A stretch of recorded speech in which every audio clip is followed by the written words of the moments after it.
Bismillahirrahmanirrahim.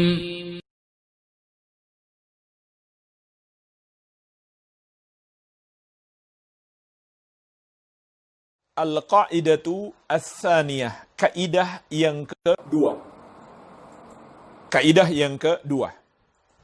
Al-wajibu fi nususis sifati ijra'uha ala zahiriha duna tahrifin haitsu la majala lirra'yi fiha. Yang wajib atas kita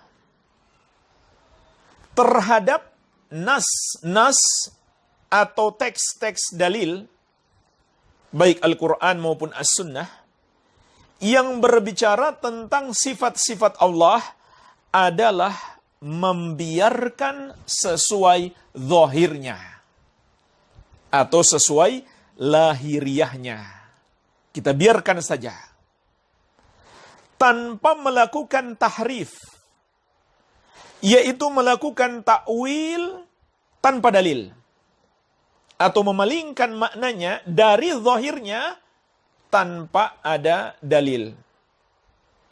Kenapa nggak boleh kita lakukan tahrif atau takwil tanpa dalil? Karena dalam masalah nama-nama dan sifat Allah tidak ada ruang bagi akal untuk menentukan nama dan sifat bagi Allah. Inilah jemaah sekalian, kaidah yang kedua. Apa makna kaidah ini? Maknanya adalah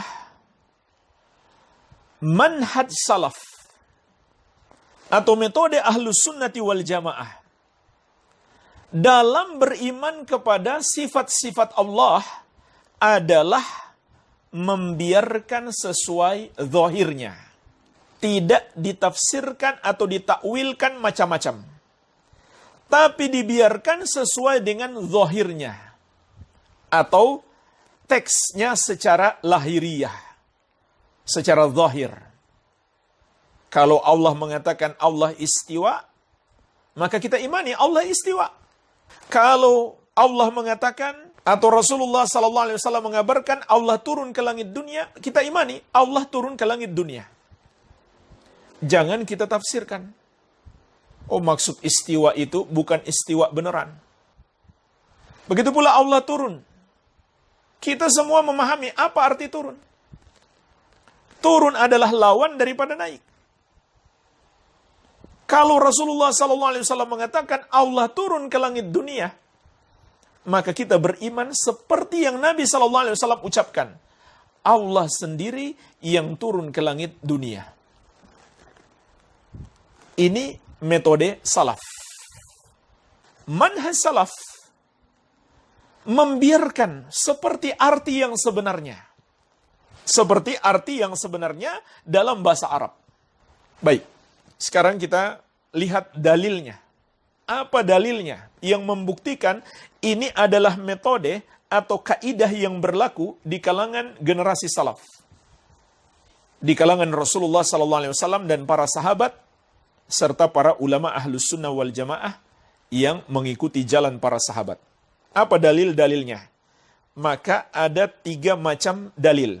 Jadi jemaah sekalian, kaidah ini diantaranya saya petik dari kitab Al-Qawaidul Muthlah yang disusun oleh Syekh Muhammad bin Shalih Al-Utsaimin rahimahullahu ta'ala. Beliau menyebutkan 3 bentuk dalil. As-sam'u wal ijma' wal aqal. Dalil wahyu, dalil ijma, dan dalil akal sehat. Baik. Jadi 3 bentuk dalil yang membuktikan kaidah ini. Yang pertama, dalil wahyu. Apa dalil wahyu?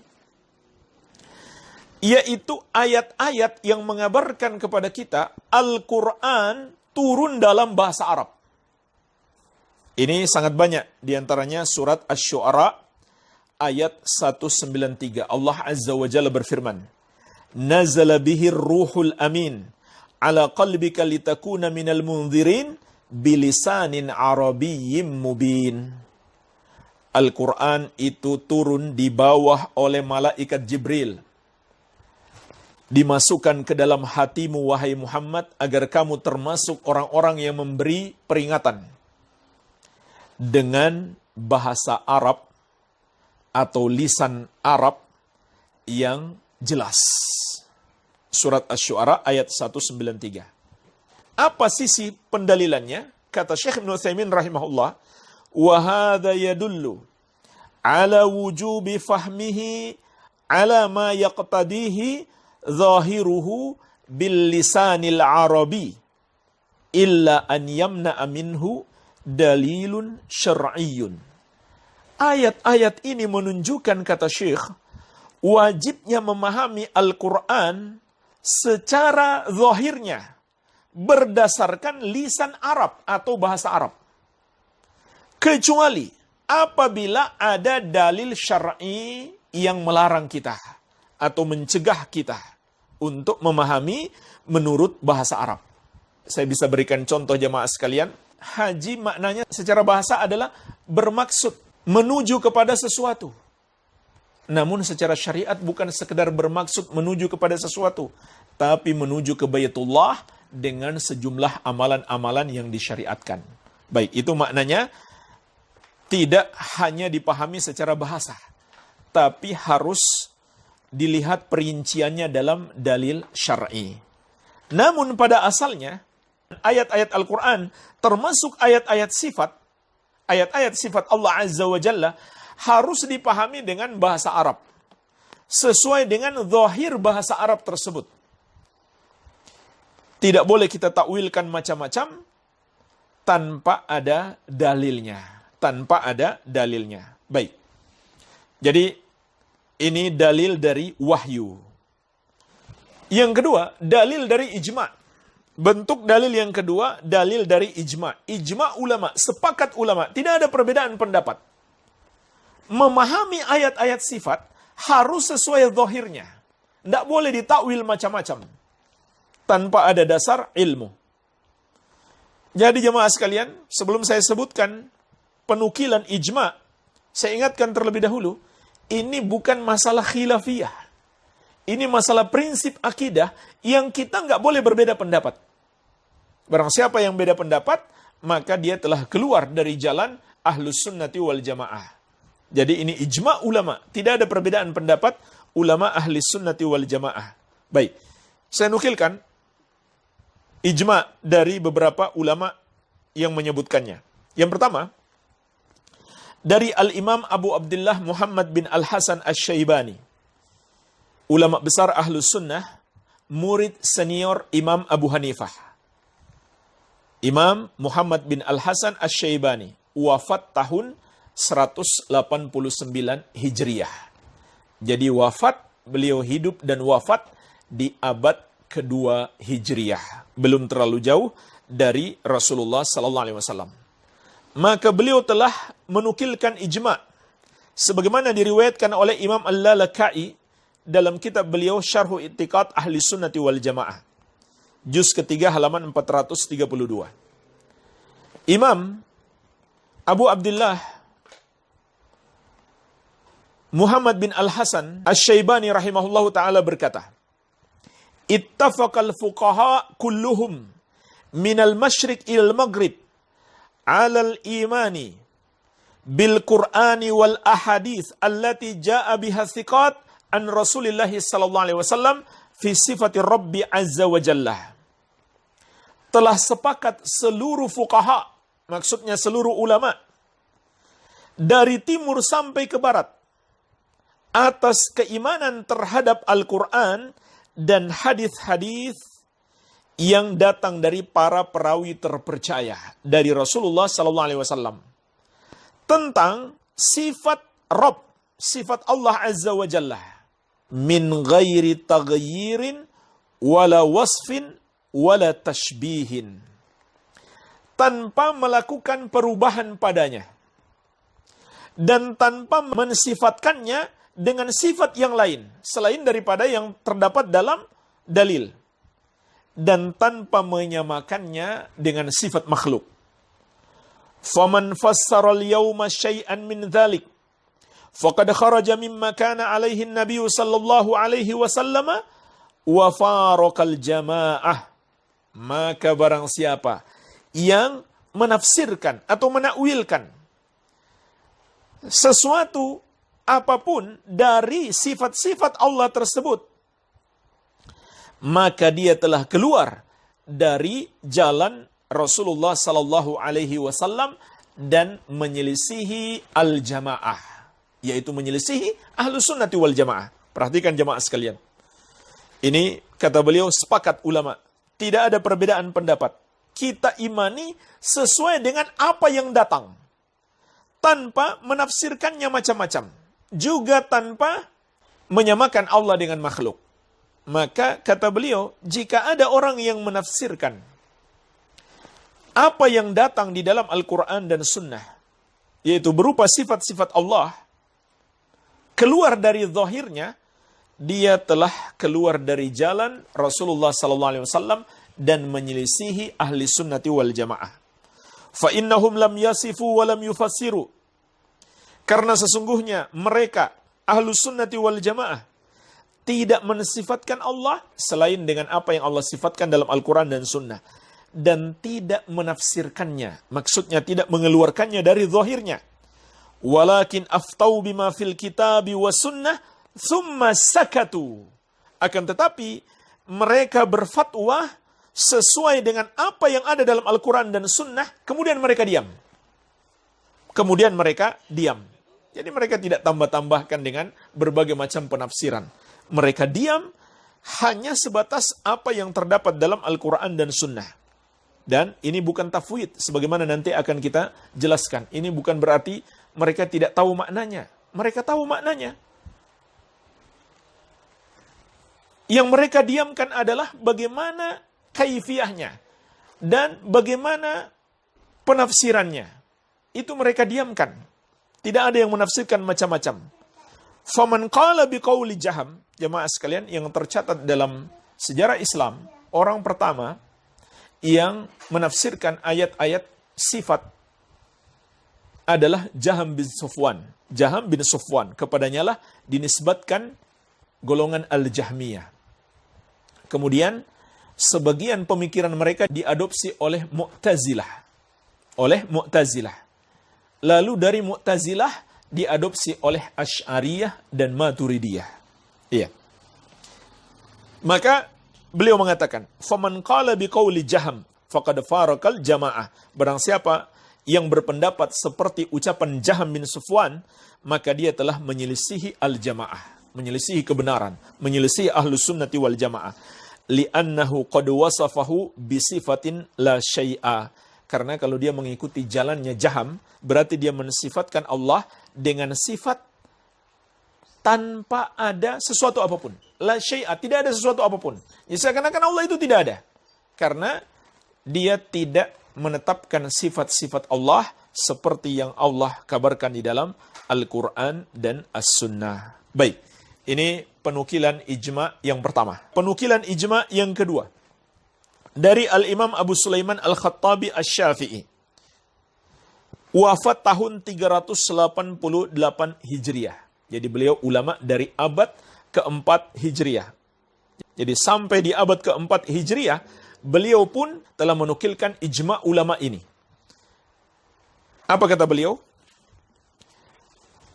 Terhadap orang yang bertanya kepada beliau tentang bagaimana sih manhaj salaf atau metode salaf dalam beriman kepada sifat-sifat Allah.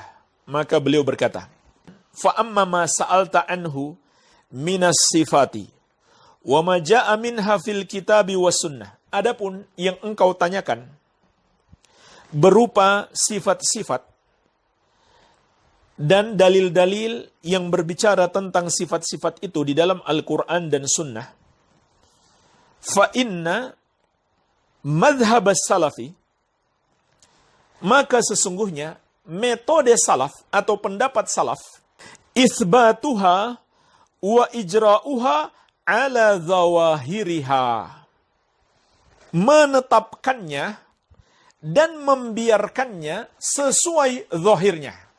Perhatikan jemaah sekalian, ini penetapan atau penukilan ijma' dari ulama yang hidup di abad keempat Hijriah. Abu Sulaiman Al-Khattabi Asy-Syafi'i, salah seorang ulama dari mazhab Syafi'i.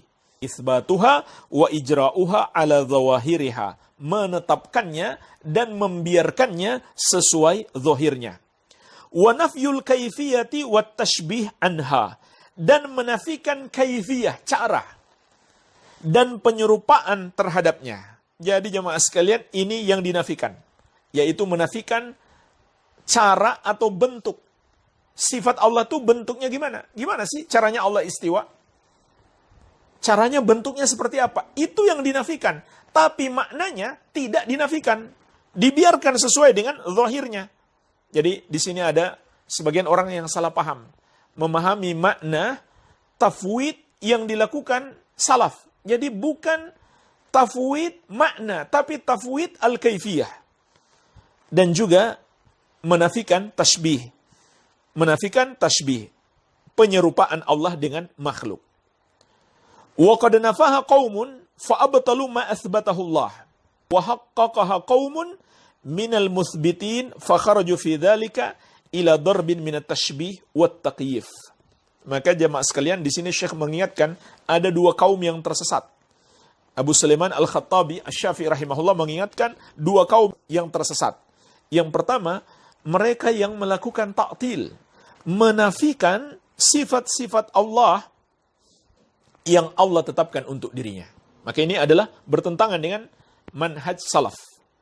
Dan sebaliknya, ada yang menetapkan nama-nama dan sifat-sifat Allah, tapi kemudian mereka melakukan tashbih dan takyif. Menyerupakan Allah dengan makhluk dan menggambarkan bentuk sifat Allah Azza wa Jalla. Baik, ini dipetik dari risalah beliau yang berjudul Al-Gunyah Anil Kalam wa Ahlih. Juga disebutkan nukilan ini oleh Syekhul Islam di dalam Majmu' Al-Fatawa, juz kelima, halaman 58. Begitu pula dalam Al-Fatwa Al-Hamawiyah, halaman 362. Dan juga disebutkan oleh Al-Imam Az-Zahabi dalam kitab beliau Al-Ululil Aliyil Ghaffar, halaman 236. Jadi, ucapan Al-Khattabi ini bukan hanya disebutkan dalam kitab beliau Al-Gunyah Anil Kalam wa Ahli, tapi juga disebutkan dalam buku-buku para ulama yang lain menukil dari beliau. Kemudian, Imam Az-Zahabi rahimahullah, di dalam kitab beliau Al-Ululil Aliyil Ghaffar, Imam Az-Zahabi juga ulama besar dari madhab Syafi'i. Setelah beliau menyebutkan kesepakatan ulama yang dinukil oleh Al-Khattabi, jadi jemaah sekalian, kesepakatan ini diakui oleh ulama yang lain. Bukan hanya Al-Khattabi yang menukilkan kepada kita, tapi juga diakui oleh ulama yang lain. Di antaranya Imam Az-Zahabi dalam kitab beliau Al-Ululil Aliyil Ghaffar. Kemudian beliau berkata, setelah menyebutkan ucapan penukilan dari Imam Al-Khattabi, wa kadza naqala al-ittifaq 'ani salafi fi hadha al-Hafiz Abu Bakar Al-Khatib thumma al-Hafiz Abul Qasim At-Taimi Al-Asbahani wa ghairuhum. Demikian pula kata beliau, telah menukil kesepakatan ini dari para ulama salaf, dari sahabat tabi'in dan tabi'ut tabi'in, dan para ulama ahlus sunnah yang melanjutkan akidah mereka. Dinukil pula oleh Al-Hafidh Abu Bakar Al-Khatib, kemudian oleh Al-Hafidh Abul Qasim At-Taimi Al-Asbahani, dan selain mereka. Jadi bukan satu, dua ulama yang menukilkan, tapi banyak ulama. Baik, saya tambahkan lagi penukilan berikutnya oleh Al-Imam Ibnu Abdul Barr rahimahullahu ta'ala, salah seorang ulama besar dari mazhab Malikiyah, wafat tahun 463 Hijriah. Beliau berkata, Ahlus sunnati mujmi'una 'alal iqrari bisifati al-waridah kulliha fil Qur'anil Karim was sunnah. Ahlus sunnah seluruhnya sepakat dalam penetapan terhadap sifat-sifat Allah yang ada di dalam Al-Quran dan Sunnah seluruhnya. Wal iman biha, dan beriman kepadanya. Wa hamliha alal haqiqati la alal majaz, dan membawa maknanya kepada makna hakiki, bukan kepada majaz. Bukan kalimat kiasan, tapi kata yang sifatnya hakiki. Jadi perhatikan jemaah sekalian, ini sepakat ulama salaf berdasarkan penukilan Ibnu Abdul Bar. Jadi seluruh ulama menganggap ayat-ayat sifat itu bermakna hakiki, bukan makna majaz, bukan kiasan. Bukan kiasan. Jadi kalau Allah mengatakan Allah di atas arsy, itu makna hakiki, bukan kiasan.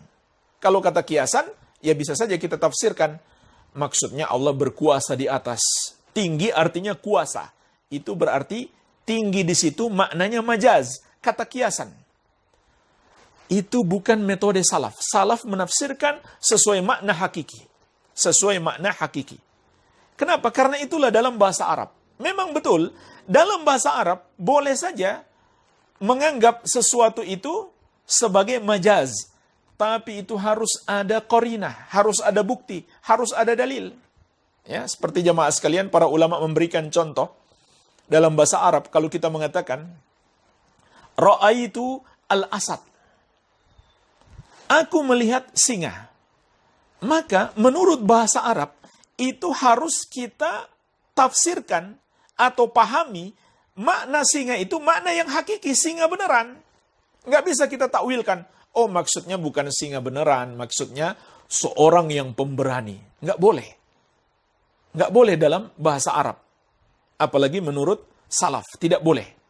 Ya, dalam ayat-ayat sifat tidak boleh kita perlakukan seperti itu. Kecuali kalau ada dalil. Misalkan orang itu mengatakan, aku melihat singa di atas podium. Ra'aitul asad alal mimbar. Aku melihat singa naik podium, berpidato di atas podium. Maka kita pun tahu yang dia inginkan bukan makna singa yang hakiki, tapi makna majaz. Makna majaz, yaitu kata kiasan. Maksudnya singa di situ, dia pria pemberani. Singa podium, bukan singa beneran. Ahli pidato. Iya. Nah, sekarang saya berikan contoh jemaah sekalian. Para ulama menafsirkan sesuai dalil. Yaitu Allah Azza wa Jalla berfirman dalam hadis Qudsi, yu'dhini ibnu Adam, yasubbud dahar, wa anad dahar, uqallibul layla wan nahar. Anak Adam menyakiti aku. Dia mencaci waktu. Wa anad dahar. Padahal kata Allah, akulah waktu. Uqallibul layla wan nahar. Akulah yang membolak-balikan waktu malam dan siang. Nah, perhatikan jemaah sekalian. Apa makna ad-dahar di sini? Kata Allah, akulah waktu. Apakah waktu itu kita anggap sebagai sifat Allah atau nama Allah? Jawabannya tidak. Ini harus kita tafsirkan. Kita tafsirkan dengan apa? Maksudnya Allah penguasa waktu, pemilik waktu. Bukan Allah adalah waktu. Waktu bukan sifat Allah. Tapi Allah adalah penguasa dan pemilik waktu. Nah, jemaah sekalian, ini adalah penafsiran, bukan sembarang penafsiran, tapi berdasarkan dalil. Lihat lanjutan hadisnya. Uqallibul laila wan nahar. Akulah yang membolak-balikan waktu malam dan siang. Jadi kalau begitu Allah bukan waktu. Waktu adalah makhluk yang Allah bolak-balikan. Jadi ini contoh penafsiran berdasarkan dalil. Adapun mereka tafsirkan istiwa dengan istila atau istawa dengan istaula, itu tanpa dalil. Itu tanpa dalil. Tidak ada satu ayat atau satu hadis yang menjelaskan istawa itu maknanya istaula. Istawa artinya bukan berada di atas, tapi berkuasa di atas. Allah tidak di atas. Tidak ada dalilnya dari Al-Quran dan Sunnah yang menafsirkan seperti itu. Tidak pula ada satupun dari kalangan sahabat yang menafsirkan seperti itu. Dan juga tidak sesuai dengan bahasa Arab. Tidak sesuai dengan bahasa Arab. Tidak ada pakar ahli bahasa Arab yang mengartikan istawa dengan istaula, kecuali yang dinukil dari Al-Akhtal. Siapa itu Al-Akhtal? Seorang Nasrani yang memang dia lumayan ahli dalam bahasa Arab. Itu pun cuma dinukil darinya. Belum tentu dia betul-betul mengatakan itu. Iya. Makanya kata Imam Ibnu Qayyim rahimahullah, saya heran orang yang meninggalkan zahir Al-Quran dan Sunnah berpaling kepada pendapat Al-Akhtal, seorang Nasrani. Itu kan sangat mengherankan. Jadi asal atau awal penakwilan istawa dengan istaula dari seorang Nasrani yang bernama Al-Akhtal. Sehingga kata Imam Ibnu Qayyim rahimahullah mengherankan. Mereka berpaling dari zahir Al-Quran dan Sunnah kepada pendapat Al-Akhtal, seorang Nasrani. Dan juga jemaah sekalian, para ulama ahli bahasa Arab mengatakan, istaula, berkuasa itu, maknanya bukan sekedar berkuasa, tapi berkuasa setelah mengalahkan. Bukan sekedar berkuasa. Nah pertanyaannya, kalau diartikan seperti itu, Allah mengalahkan siapa dulu baru bisa berkuasa? Kan tidak mungkin diartikan seperti itu. Tidak mungkin diartikan seperti itu. Allah maha kuasa. Dari awal sampai akhir. Dari awal yang tidak ada batasannya, sampai akhir yang tidak ada batasannya, kekal abadi, Allah maha kuasa selama-lamanya. Tidak ada yang bisa menyaingi Allah, atau serupa dengan Allah, dalam sifat kekuasaannya sedikit pun. Iya. Jadi, penafsiran istawa dengan istaula. Batil karena penafsirannya tanpa dalil.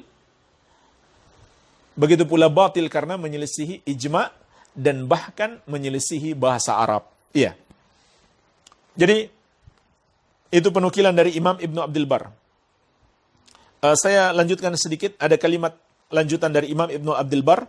Illa annahum la yukayyifuna syai'an min dhalik, wa la yahudduna fihi sifatan mahsura. Kecuali, kata beliau, generasi salaf tidaklah melakukan takyif, menggambarkan sedikit pun sifat-sifat Allah, dan tidak pula membatasi sifat-sifat Allah dengan sifat yang terbatas. Jadi kita tidak menentukan sendiri berapa jumlah sifat-sifat Allah, seperti yang dilakukan oleh sebagian Asy'ariyah dan Maturidiyah. Di antara mereka ada yang mengatakan sifat Allah ada 7. Di antara mereka ada yang mengatakan 8. Di antara mereka ada yang mengatakan 20. Dan seterusnya. Mereka beda-beda karena berasal dari akal mereka. Bukan dari dalil syar'i. Makanya mereka berbeda-beda. Jadi tidak sepatutnya kita membatasi sifat-sifat Allah. Iya. Yang berikutnya, penukilan yang ke berapa sekarang?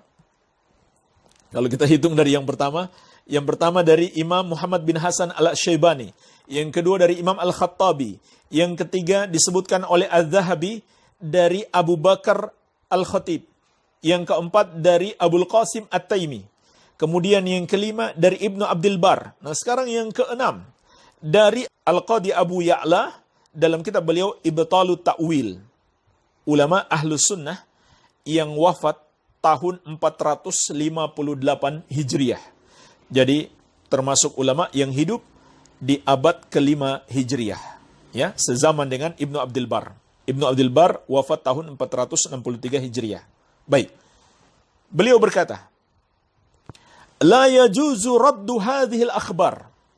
Tidak boleh menolak kabar-kabar ini. Maksudnya menolak dalil Al-Quran dan Sunnah tentang sifat-sifat Allah.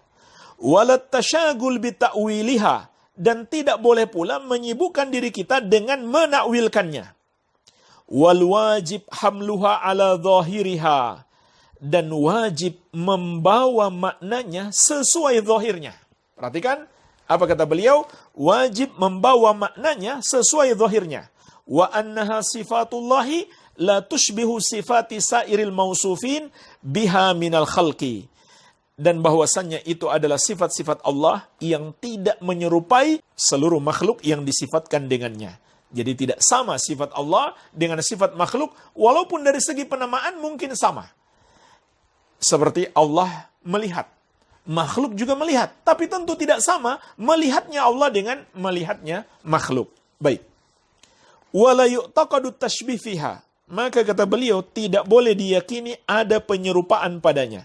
Lakin ala ma ruwiya anil Imam Ahmad wa sairil a'imah. Akan tetapi harus diyakini seperti yang diriwayatkan dari Imam Ahmad dan seluruh imam, seluruh ulama. Artinya ini kesepakatan ulama, tidak ada perbedaan pendapat.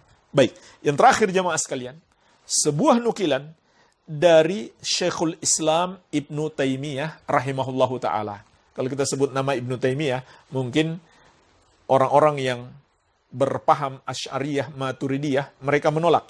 Mereka menolak Ibnu Taimiyah. Padahal banyak ulama-ulama mereka mengakui keilmuan Ibnu Taimiyah rahimahullahu ta'ala. Tapi banyak di antara mereka yang suka menjelek-jelekkan beliau, suka menjatuhkan kredibilitas beliau, subhanallah. Ini ulama besar, ahlus sunnati wal jamaah, diakui oleh kawan maupun lawan tentang keilmuan dan kesolehan beliau, serta karamah-karamah beliau. Diakui, ada riwayat-riwayat yang sahih. Iya.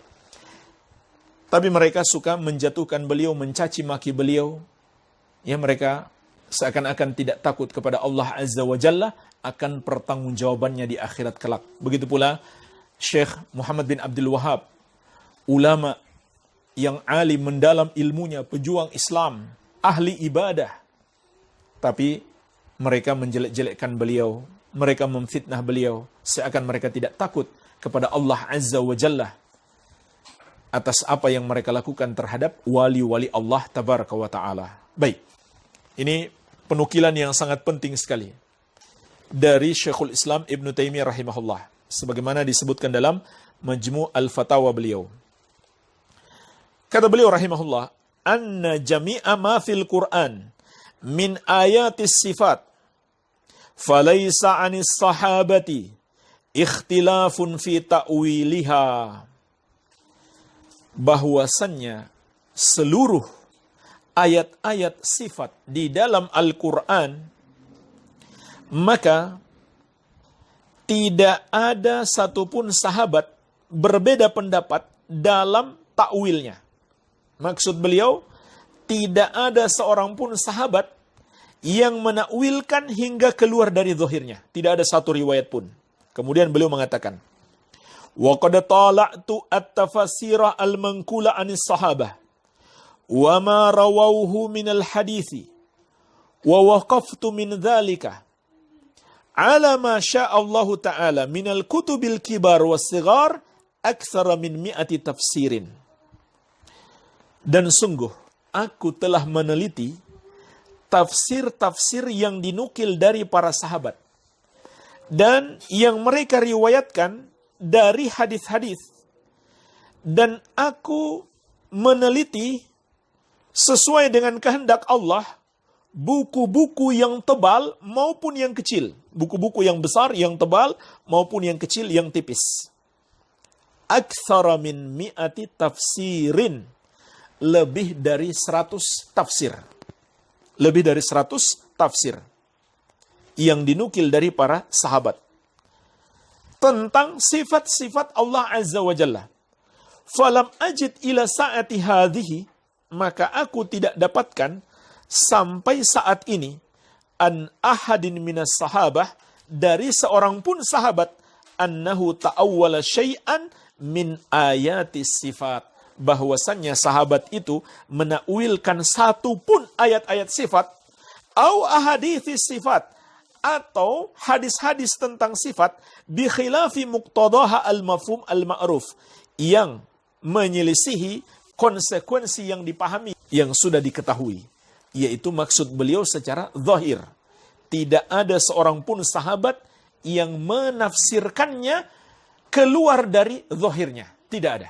Makanya jemaah sekalian, kalau mereka mengatakan bahwa mentakwil sifat-sifat Allah itu manhaj salaf, manhaj sahabat, maka kita katakan datangkan satu riwayat dari sahabat Rasulullah SAW yang menakwilkan ayat-ayat sifat keluar dari zahirnya, keluar dari makna bahasa Arabnya. Datangkan. riwayat seorang sahabat menakwilkan maksud istawa adalah istaulah. Bukan betul-betul Allah di atas, tapi berkuasa di atas. Maksud Allah turun, bukan Allah yang turun, tapi rahmatnya. Coba kalau mereka katakan itu madhab salaf, metode salaf, datangkan satu riwayat dari seorang sahabat. Maka mereka tidak akan temukan, kata Syekhul Islam Ibn Taimiyah rahimahullah, yang beliau telah teliti lebih dari 100 tafsir. Lebih dari 100 tafsir, tidak ada satupun sahabat yang menakwilkan. Jadi, tidak benar kalau itu dikatakan sebagai metode salaf. Baik. Jemaah sekalian, inilah dalil yang kedua. Dari ijma. Dalil dari ijma. Sekarang yang ketiga, dalil dari akal sehat. Dalil dari akal sehat. Syekh Muhammad bin Shalih Al-Utsaimin rahimahullah dalam Al-Qawaidul Muthla berkata, wa ammal aqlu fali annal mutakallima bihadhihi nusus a'lamu bimuradihi min ghairihi. Adapun secara akal sehat kata beliau, maka tidak boleh kita menafsirkan ayat-ayat tentang sifat-sifat Allah atau hadis-hadis Nabi SAW tentang sifat Allah kepada makna yang keluar dari zahirnya. Kenapa? Karena yang berbicara tentang teks-teks itu, yaitu Allah Subhanahu wa Ta'ala dalam Al-Quran atau Nabi SAW dalam As-Sunnah yang berbicara tentang sifat-sifat Allah, lebih mengetahui apa maknanya daripada selainnya. Wa qad khatabana bil lisanil arabi al mubin.